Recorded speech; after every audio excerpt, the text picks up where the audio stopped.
বৃহৎ নদী বান্ধ বন্ধ কৰক বন্ধ কৰক বন্ধ কৰক বৃহৎ নদী বান্ধ বন্ধ কৰক বন্ধ কৰক বন্ধ কৰক আমাৰ দাবী মানি লওক বৃহৎ নদী বান্ধ বন্ধ কৰক বন্ধ কৰক বন্ধ কৰক বৃহৎ নদী বান্ধ বন্ধ কৰক বন্ধ কৰক বন্ধ কৰক NSPT go back go back go back NSPC go back go back go back Assam চৰকাৰ হয় NSPC long live NSPC long live NSPC long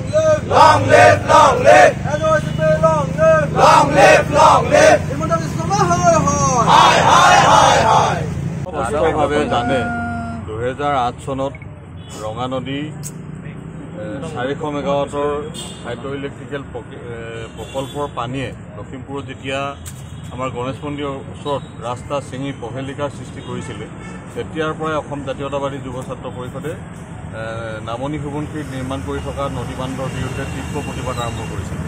কিন্তু সেই সময়ৰ অসম কংগ্ৰেছ শাসিত অসম চৰকাৰ কেন্দ্ৰীয় চৰকাৰে আমাৰ আন্দোলন চলে বলে কৌশলে প্ৰতিহত কৰিলে। তাৰ পৰৱৰ্তী পৰ্যায়ত অসমলৈ বিজেপিৰ নেতৃত্বাধীন চৰকাৰ আহিলে, তেওঁলোকে একে পন্থাকে অৱলম্বন কৰিলে।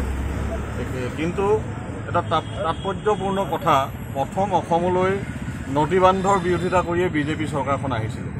তেওঁলোকৰ সেই সময়ৰ সভাপতি তথা বৰ্তমান ডিফেন্স মিনিষ্টাৰ ৰাজনাথ সিঙে আহি সোৱণশিৰিৰ নদী বান্ধৰ প্ৰৱেশ পদত কি কথা কৈছিল আপোনালোকেও জানে, আমিও জানো। তেওঁ তীব্ৰ ভাষাৰে নদী বান্ধৰ বিৰোধিতা কৰিছিল।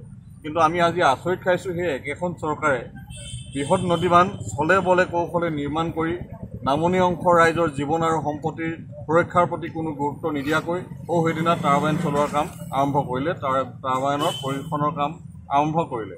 গতিকে আমি এই জনসাধাৰণৰ স্বাৰ্থক আওকাণ কৰি কেৱল উন্নয়নৰ স্বাৰ্থত, কেৱল কাৰেণ্টৰ স্বাৰ্থত তেওঁলোকে যি নদী বান্ধৰ কাম আৰম্ভ কৰিছে, তাক অসম জাতীয়তাবাদী যুৱ ছাত্ৰ পৰিষদে তীব্ৰ ভাষাৰে গৰিহণা জনাইছোঁ।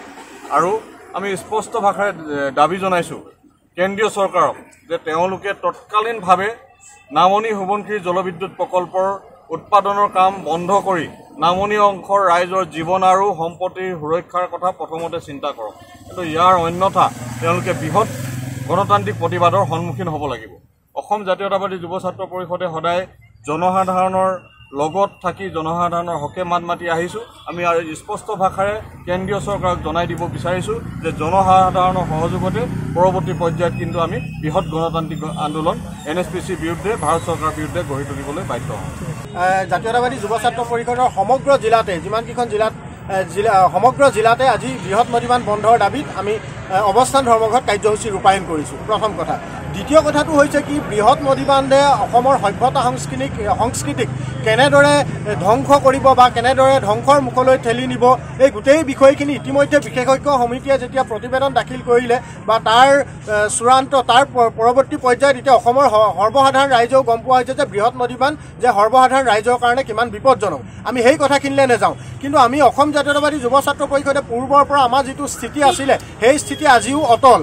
প্ৰথম কথা, বৃহৎ নদী বান্ধ জাতীয়তাবাদী যুৱ ছাত্ৰ পৰিষদে পূৰ্বতেও মনা নাছিলে আৰু এতিয়াও আজি পৰ্যন্ত মানি নলয়। আৰু এটা কথা আমি ক'ব লাগিব যে আমি অসম জাতীয়তাবাদী যুৱ ছাত্ৰ পৰিষদ লখিমপুৰ জিলা সমিতিয়ে ইতিমধ্যে আমি দেখিছোঁ যে 405 মেগাৱাট সম্পন্ন যিটো ৰঙা নদী বান্ধ নেপকোৰ প্ৰকল্প, এই প্ৰকল্পটোৱে ইতিমধ্যে লখিমপুৰ জিলাত ইতিমধ্যে জ্বলা-কলা খুৱাইছে। ৰঙা নদী সোঁপাৰে হওক বা বাওঁপাৰে হওক 405 মেগাৱাট সম্পন্ন নদী বান্ধটোৱে যেনেধৰণে লখিমপুৰবাসী ৰাইজক জ্বলা-কলা খুৱাইছে, তাৰ পাছতো যদি আমি 2000 মেগাৱাট সম্পন্ন এই নামনি সোৱণশিৰি জলবিদ্যুৎ প্ৰকল্পটো যদি আমি মানি লওঁ, তেতিয়াতো আমাৰ লখিমপুৰ জিলা, ধেমাজি আৰু মাজুলীকে ধৰি এই মানুহখিনিৰ যি জীৱন সম্পত্তিৰ প্ৰতি চৰম নিৰাপত্তাহীনতাত ভুগিব লগা হৈছে। সেইবাবে আমি জাতীয়তাবাদী যুৱ ছাত্ৰ পৰিষদে পূৰ্বৰ পৰা কৈ আহিছোঁ যে নামনি সোৱণশিৰি জলবিদ্যুৎ প্ৰকল্পই কিন্তু আমাৰ 3খন জিলাৰ লগতে উত্তৰ অসমৰ সকলো জিলাতে যে ইয়াৰ প্ৰভাৱ বিস্তৰভাৱে পৰিব, সেই কথাটো আমি পূৰ্বৰ পৰা কৈ আহিছোঁ।